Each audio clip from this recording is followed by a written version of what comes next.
The massive halls of the Galactic Council building were unusually quiet that morning. The beautiful crystal walls, which normally sparkled with all colors of the rainbow, seemed dim and serious. Inside the main meeting chamber, 12 of the most powerful beings in the galaxy sat around a circular table, their faces showing deep concern. Ambassador Del stood in the center of the room, his gray skin reflecting the soft light from above. He was tall and thin, like most of his kind, with large eyes that could see every little movement. As the Council's best diplomat, he had handled many difficult tasks before, but something about this meeting felt different. Ambassador Del spoke the head council member, his voice deep and clear. "We have a new mission for you. Our scouts have discovered a planet called Earth. The beings there, they call themselves humans. They have just reached space travel, and we need someone to make first contact." Del nodded politely, his long fingers clasped together in front of him. This was normal work for him. He had done first contact missions 20 times before. But then he noticed how the council members looked at each other nervously. "There is something special about these humans," continued another council member, her voice shaking slightly. "Our early reports are disturbing. They are unlike any species we have met before." The council showed Del the first reports about Earth. As he read through them, his large eyes grew even wider. The reports told strange stories. Humans living in places where the temperature changed by 50 degrees in a single day. Humans eating foods that would poison other species. Humans playing games that put their lives in danger. "Surely these reports are wrong," Del said, looking up from the papers. "No intelligent species would act this way." "We have checked the reports 3 times," said the head council member. "They are correct. These humans even have something they call extreme sports, where they jump off high places for fun." Del felt his stomach turn. In his culture, like most civilized species, keeping safe was the most important thing. The idea of doing dangerous things for entertainment made no sense to him. But Del was a professional. He had spent 50 years learning about different cultures. He had helped make peace between the Fire Brothers of Star System 7 and the Ice Makers of Planet Cold. He could handle this. "I accept this mission," Del said, standing straight and tall. "When do I leave?" The council members looked relieved. They knew Del was their best choice. His species could feel the emotions of others, which made him excellent at understanding new cultures. He was also known for staying calm in difficult situations. "You leave in 3 days," said the head council member. "We have prepared a ship for you. It has everything you need for a long stay on Earth. Remember, these humans don't know about the Galactic Council yet. You will be the first alien they officially meet." As Del walked out of the council chamber, he started planning. He would need to study everything they knew about Earth. He would need to prepare for their strange customs. He would need to be ready for anything. Back in his office, Del looked at more reports about Earth. He learned that humans like to gather in large groups to watch other humans run into each other while chasing a ball. They built huge cities where millions lived close together. They made up stories about dangerous things and then watched these stories for fun. "This will be my greatest challenge," Del thought, looking out his window at the peaceful garden outside. The soft blue leaves of the trees moved gently in the wind. Everything was calm and safe, just as it should be. He had no idea that in a few days, his whole view of the universe would change forever. No amount of training could prepare him for what he would find on Earth. The humans were about to show him things that would question everything he thought he knew about intelligent life. Del's ship entered Earth's atmosphere early in the morning. His hand shook as he looked down at the blue planet below. The humans had agreed to his visit after several radio messages, and they had chosen a place called New York for his landing. As the ship descended through the clouds, Del's first sight of the city made him grab his seat in terror. Huge towers of metal and glass rose from the ground like sharp teeth pointing at the sky. They were so tall that some of their tops disappeared into the clouds. In all his travels across the galaxy, Del had never seen buildings like these. "This must be a mistake," he said to himself, checking his instruments again. No one would build their homes so high. It's not natural. It's not safe. But his instruments were correct. This was New York City, and those impossible towers were where humans lived and worked.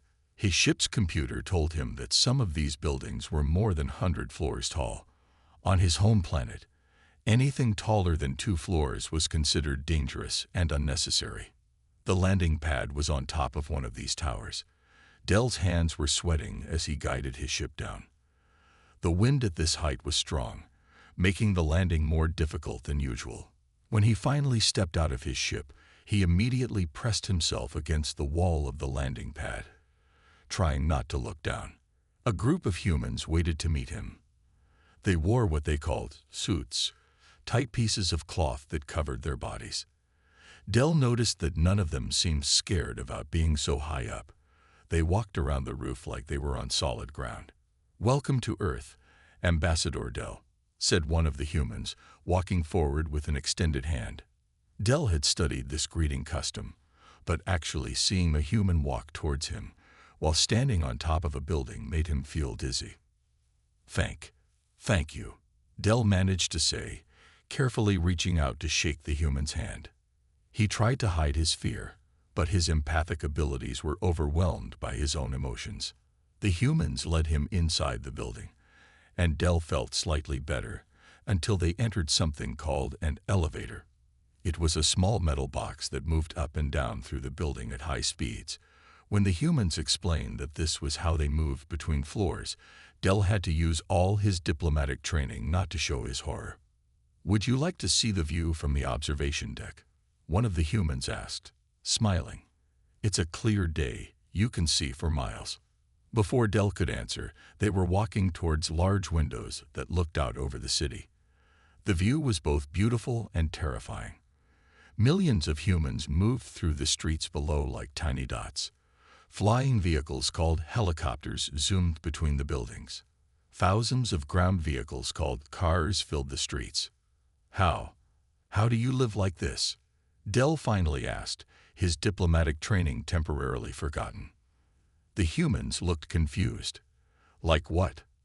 "So high up, so many of you together, so much movement and noise." The humans laughed, but in a friendly way. "This is nothing," one said. "You should see Tokyo or Shanghai. Now those are big cities." Del felt his legs go weak. There were places bigger than this. As the day continued, Del learned more shocking things.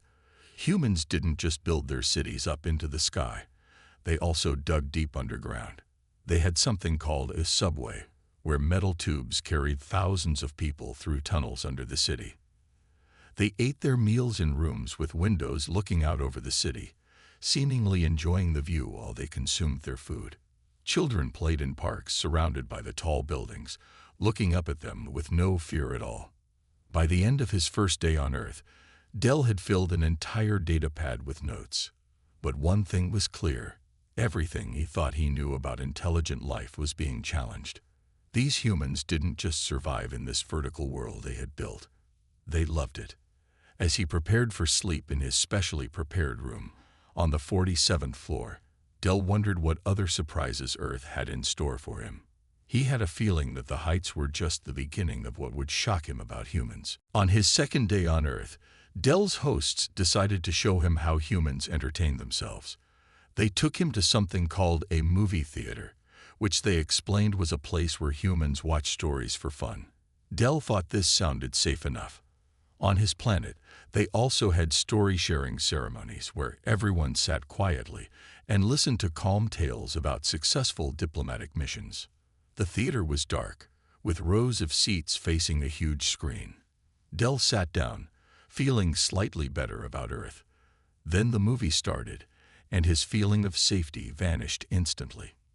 "This is one of our most popular action movies," whispered his human guide proudly.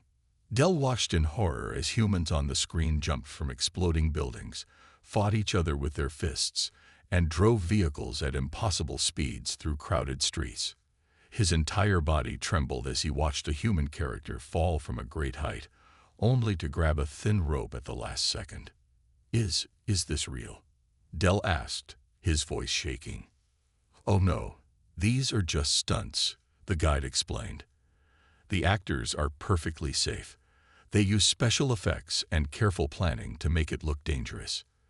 Del felt slightly relieved, but then came another shock. The humans in the theater were laughing, cheering, and appearing to enjoy watching their fellow humans in these terrifying situations. Even the children seemed happy, not traumatized. After the movie, Del hoped the worst was over. He was wrong.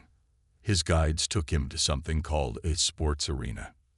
"Now you'll see how we have fun in real life," they said excitedly.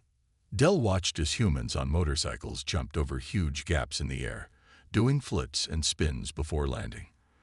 The crowd cheered louder with each more dangerous trick. When one rider fell off his bike, Del nearly fainted, but the rider just got up, waved to the crowd, and tried again. "This is entertainment?" Del asked, his gray skin turning slightly pale. "You do this for fun?" "Oh, this is just motocross," one guide said. "Wait until you see skydiving." They showed Del videos of humans jumping from flying vehicles with only thin pieces of cloth to slow their fall. They called it a parachute, but to Del, it looked like a death wish.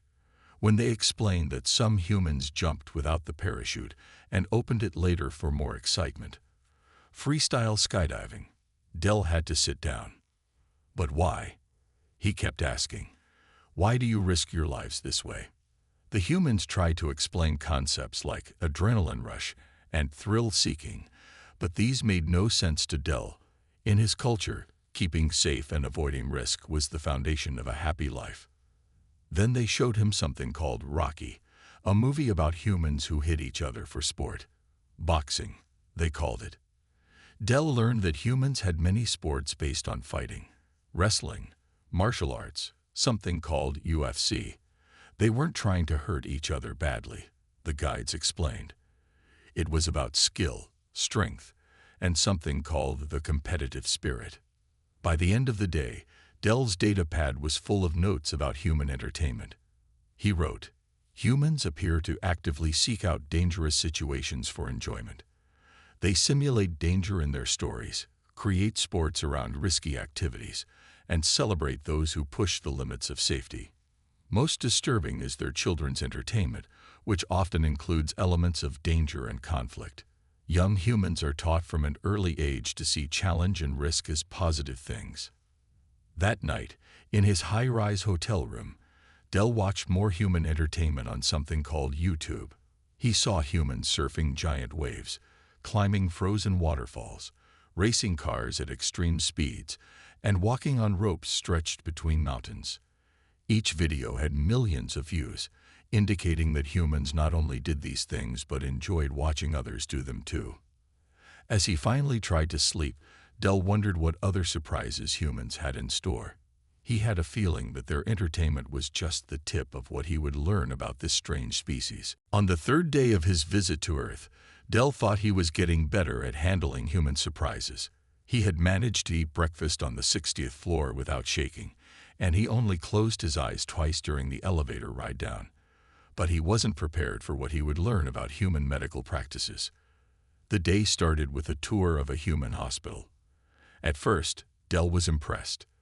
The building was clean, the staff seemed professional, and the medical equipment looked advanced. Then he saw something that made him freeze. "This is one of our operating rooms," said the doctor proudly, showing Del through a large window into a room where a human was lying on a table. What are they doing to that human?" Del asked, his voice barely a whisper. "Oh, just a routine appendectomy," the doctor explained. "We're removing an organ that's no longer needed and has become infected." Del's translator must be broken, he thought. Surely they didn't mean, "You cut people open?" Del asked, his large eyes growing even wider. "Of course. How else would we fix internal problems?" The doctor smiled. "Would you like to watch? We're just about to make the first incision." Del had never fainted before in his diplomatic career, but watching a human surgeon pick up a scalpel nearly changed that. In his culture, the body was sacred. The idea of cutting it open was unthinkable. Their medical technology used energy waves and molecular restructuring, never physical cutting. But it got worse. "And this is our dental department," said another guide, leading Del to a different floor. Del watched in horror as a human sat calmly in a chair while another human used tools to work inside their mouth. The patient was awake. They were conscious while someone put metal instruments in their mouth. "They stay awake for this," Del gasped. "Usually, yes," the guide explained. "We only use general anesthesia for major procedures. Most dental work just needs a local numbing agent." That was when Del's professional composure finally broke. He had to be helped to a chair, his gray skin now almost white. "But wait until you see how we fix broken bones," the doctor continued enthusiastically. "Sometimes we have to put metal pins and plates inside to hold everything together." Del tried to remain diplomatic, but his voice shook as he spoke. You put metal inside your bodies." "Oh yes, look at these X-rays," the doctor said, holding up images that showed human skeletons with metal parts attached to their bones. "Some people have artificial hips, knees, even heart valves made of metal and plastic." That was too much. Del had to ask for a break. In the hospital's rest area, he tried to make sense of what he had learned. Humans didn't just survive injuries. They invaded their own bodies to fix them. They replaced parts like they were repairing a machine. Most shocking of all, they did this while the patient was still conscious. Just when Del thought he had heard the worst, a nurse walked by talking about something called voluntary surgery. "What is voluntary surgery?" Del asked, immediately regretting the question. "Oh, that's when people choose to have surgery to change their appearance," the guide explained. "You know, make their nose smaller, change the shape of their face, that sort of thing." Del's data pad fell from his trembling hands. Humans chose to be cut open when they weren't even sick. By the end of the hospital tour, Del had learned about organ transplants, blood transfusions, and something terrifying called exploratory surgery. Each new piece of information seemed more horrifying than the last. In his report that evening, Del wrote with shaking hands, "Human medical practices are beyond comprehension. They treat their bodies like machines to be opened, modified, and repaired.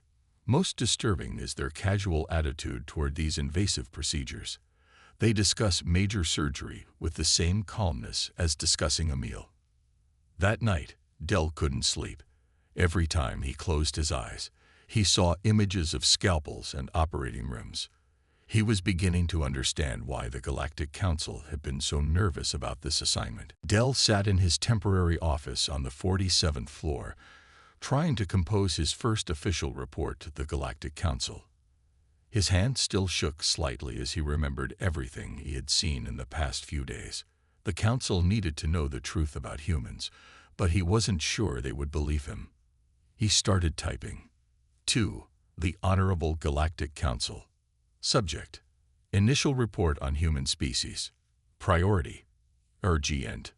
Respected Council members, I must begin this report by stating that all our previous assumptions about intelligent life need to be reconsidered. Humans break every rule we thought was universal. I have witnessed behaviors and practices that challenge our basic understanding of survival instincts. First, regarding their living conditions. Humans build vertical cities that reach into the clouds. They live and work at heights that would terrify most species. They travel between floors in small metal boxes called elevators that move at high speeds. Most disturbing is their complete comfort with these conditions. Even their young ones show no fear of heights. But their unusual behaviors extend far beyond their architecture. Let me detail some of the most shocking discoveries. Sound exposure. Humans deliberately expose themselves to extremely loud sounds they call music. They gather in large groups to experience these sound waves at volumes that would be considered harmful on any council world. They call these gatherings concerts and appear to enjoy the physical sensation of powerful sound waves hitting their bodies. Dietary habits. Humans intentionally consume substances that cause pain. They call it spicy food and consider it a delicacy. Some of their most popular foods contain chemicals that would be classified as defensive toxins on other worlds. They even rate these foods based on how much discomfort they cause. Temperature extremes. In a practice called sauna, humans willingly enter small rooms heated to temperatures that should be intolerable. They stay in these rooms until they are covered in sweat, claiming this brings relaxation. Even more bizarre, some of them leave these hot rooms to jump into freezing water, celebrating the shock to their systems. Entertainment. Their entertainment choices are perhaps the most concerning. Humans create and watch simulations of dangerous situations for pleasure. They call them horror movies and thrill rides. They build massive machines called roller coasters specifically to experience the sensation of falling and high-speed turns. Physical challenges. Humans regularly engage in activities they call sports and exercise that deliberately strain their bodies. They lift heavy weights, run long distances, and compete in events that push their physical limits. Instead of avoiding exhaustion, they actively seek it out. Medical practices. Note: council members with sensitive dispositions may wish to skip this section. Their medical procedures involve physically cutting open bodies to perform repairs. Patients remain conscious during many procedures. They willingly accept artificial materials being placed inside their bodies. Most disturbing of all, some humans choose to undergo these invasive procedures purely for aesthetic reasons. Social behavior. Humans thrive on challenge and conflict. They deliberately seek out difficult situations. Their popular stories almost always involve elements of danger, struggle, or competition. They teach their young to face fears rather than avoid them. Recommendations. 1. All previous protocols for species advancement need to be revised. Humans have achieved space travel not despite their risk-taking behavior, but because of it. 2. Standard diplomatic procedures may be insufficient for this species. Their comfort with danger makes traditional negotiation tactics ineffective. 3. Most importantly, under no circumstances should any species attempt to threaten or intimidate humans. Their response to danger appears to be engagement rather than retreat. Personal note: I request permission to receive counseling upon my return. Witnessing human medical procedures has left me with recurring nightmares. With deepest concern, Ambassador Dell. As Dell finished the report, he heard a sound that made him jump. Looking out his window, he saw humans jumping from a nearby building with parachutes. They were base jumping, another human sport. The fact that this no longer shocked him as much as it had on his first day worried him even more. He quickly added a postscript to his report. The most terrifying thing about humans is not their strange behaviors, but how quickly one begins to see these behaviors as normal. I fear I may never view the universe the same way again. On his last week on Earth, Dell made a discovery that changed everything. While reviewing his notes and preparing for his departure, he noticed something he had missed before. It wasn't just that humans survived dangerous things. They actually became stronger because of them. The revelation came during a visit to a human place called a gym. Dell had avoided going there earlier, as his guides had explained it was where humans deliberately stressed their bodies. But now he watched in fascination as humans lifted heavy weights, ran on machines, and pushed their bodies to their limits. "Why do you do this?" Dell asked a human who had just finished something called a workout. "Because it makes us stronger," the human replied, wiping sweat from his face. "If you don't challenge your muscles, they don't grow." This simple answer made Dell sit down suddenly. It was like a light turning on in his mind. He quickly opened his datapad and started making new notes. Humans don't just endure challenges. They need them to improve. Their bodies actually become stronger when stressed. Their minds grow sharper when faced with problems. Everything that my species and the council races avoid is exactly what makes humans thrive. He spent the next few days reviewing everything he had seen on Earth with this new understanding. The tall buildings weren't just shelter. They were humanity pushing the limits of what they could build. Their dangerous sports weren't just entertainment. They were humans testing and expanding their capabilities. Even their medical practices, which had terrified him so much, looked different now. Humans cut open their bodies because they weren't afraid to face problems directly. They replaced damaged parts and healed themselves because they refused to accept limitations. Del watched a group of human children playing in a park. When one child fell and scraped their knee, they cried for a moment, but then got back up and continued playing. The child's parent cleaned the wound but didn't stop them from playing again. Remarkable, Del whispered to himself. They teach resilience from the very beginning.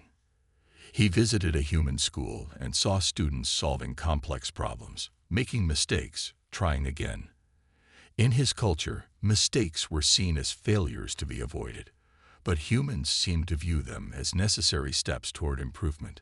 Del went to a human library and read their history books. Every major human achievement had come after facing huge challenges. They had survived ice ages, plagues, wars, and natural disasters. Each time, they had come back stronger. We almost disappeared several times in our history, a human historian told him. But each crisis made us more determined to survive and advance. Del thought about his own species, how they had developed technology to avoid all discomfort and risk. They had achieved great things, but they had also stopped growing in many ways. Humans, on the other hand, never stopped pushing forward. He visited a human space center and watched them prepare for missions to other planets. The risks were enormous, but the humans were excited, not afraid. They saw danger as a challenge to overcome, not something to avoid. "We're going to Mars next," one astronaut told him proudly. "It's dangerous, but that's what makes it worth doing." In his final personal log entry, Del wrote, "I came to Earth expecting to find a primitive species that had somehow stumbled into space travel. Instead, I found beings who have mastered the art of turning adversity into advantage. Their constant drive to face and overcome challenges has given them a resilience that our council races can barely comprehend. Their cities reach the sky because they refuse to accept limitations. Their entertainment is dangerous because they refuse to be ruled by fear. Their medical practices are invasive because they refuse to surrender to nature's constraints. Even their children are taught to face challenges rather than avoid them. The most important thing I've learned is this: what we saw as reckless behavior is actually the source of their greatest strength. Humans don't just survive the things that would traumatize other species. They actively seek out these challenges, learn from them, and become stronger. The Galactic Council needs to understand. We aren't dealing with a species that needs to be protected from the dangers of the universe. We're dealing with a species that thrives on overcoming those dangers." On his last day on Earth, Del stood before the United Nations to deliver his farewell speech. His hands no longer shook when he looked at the tall buildings through the windows.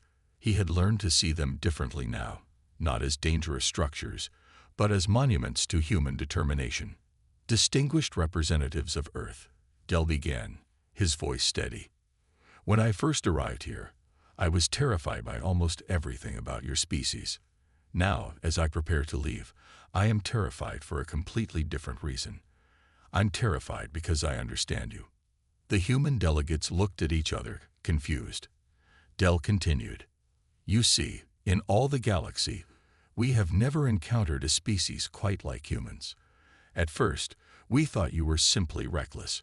We watched you build towers that touch the clouds, create sports that defy death, and develop medical procedures that would make most aliens faint. But we were wrong about you." Del paused, looking at his notes. He had prepared a diplomatic speech, but decided to speak from his heart instead. "Your children play games where they pretend to be heroes facing danger. Your adults seek out challenges that would make other species run away. Your elderly tell stories about overcoming impossible odds. Every aspect of your culture celebrates facing and conquering difficulties." The room was silent now, every human listening intently. "You don't just survive dangers, you turn them into opportunities. When something scares you, you study it. When something blocks your path, you find a way around it or through it. When your bodies break, you open them up and fix them. When you reach a limit, You treat it as a challenge to be overcome.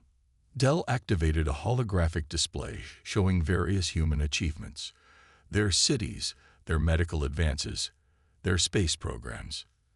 Do you know what other species did when they found deep oceans? They avoided them. What did humans do? You invented submarines and went deeper. When others found mountains, they went around. You climbed them because they were there. Some humans in the audience chuckled at this reference. Your entertainment shows heroes who win despite impossible odds. Your history celebrates those who faced great challenges. Even your games and sports are about overcoming difficulties. You literally created machines to simulate danger because real dangers weren't exciting enough anymore. Dell's voice grew more passionate as he continued. The Galactic Council sent me here to evaluate your species. They wanted to know if you were ready to join the galactic community. But I'm returning with a different message. The question isn't whether you're ready for the galaxy. The question is whether the galaxy is ready for you. He could feel the pride swelling in the room through his empathic abilities. My final report to the Council will say this. Humans are not merely another spacefaring species. You are the universe's ultimate survivors. You don't just adapt to your environment. You adapt your environment to you. You don't just accept problems, you solve them. You don't just face your fears, you turn them into entertainment. Dell looked directly at the assembly. My recommendation to the Council will be clear. Maintain diplomatic relations with humanity. Share knowledge. Trade. But never, ever make the mistake of thinking you can overcome humans through force or fear. A species that watches surgery videos during their lunch breaks, that jumps out of perfectly good aircraft for fun, that explores dangerous caves because they're there. This is not a species to be underestimated. As Dell finished his speech, the room erupted in applause. He had broken several diplomatic protocols by being so direct, but he knew humans would appreciate honesty more than polite diplomatic language. Later, as his ship prepared for departure, Dell looked down at Earth one last time. The sight of the tall buildings no longer made him nervous. Instead, he felt a strange mix of admiration and concern. Humans were about to enter the galactic stage, and nothing would ever be the same. Good luck, Galaxy, he whispered to himself as his ship entered space. You're going to need it.